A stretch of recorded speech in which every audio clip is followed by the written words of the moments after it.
يقول أخو سامي زاد الهم ومسيت صاحي والنوم ما أدري راح.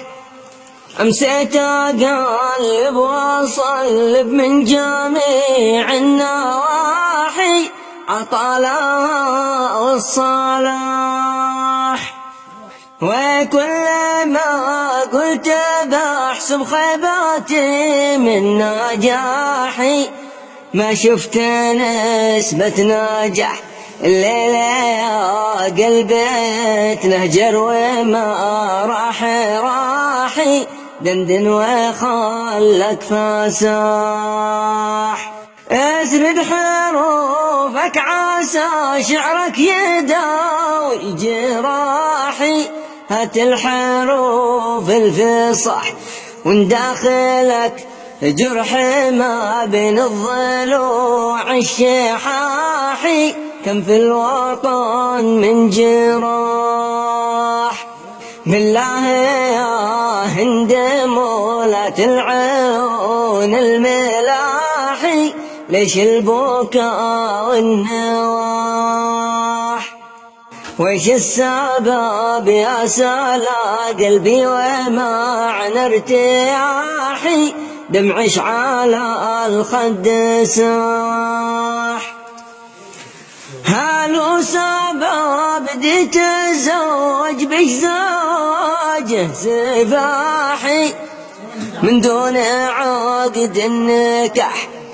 أو هو إمام الحرم بالجيش جال اجتياحي حلل دمي واستباح.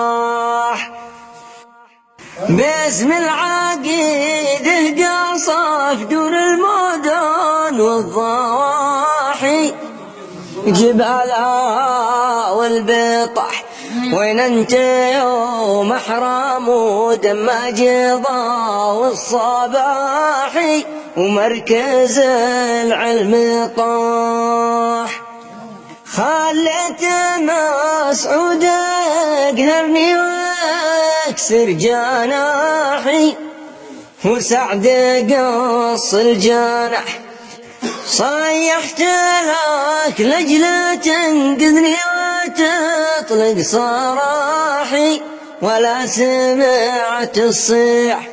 واليوم في شف الإصلاح وخلف نضاحي تشهر علينا السلاح. لا معك دين بتسمع في زبيد النواحي واسمع بوكا طفل صح واصحابنا عند ابو بالقصر تمسي ذلاحي ما تسمع الا النباح. يشهدوا ذبح شعبي مثل ذبح الأضاحي ويشعروا بارتياح لجل الكراسي جعلت كل منكر مباحي يا حزب الإصلاح يا قصر سلمان مهما كل شي لك متاحي هبات بالريح عن سيدك ظلم خلنا يتامى شلاحي صدقنا ابوة سجاح. سلامتكم. تسلم صلى الله عليه وسلم. كلمات وصوت الشاعر علي ناصر الحداد.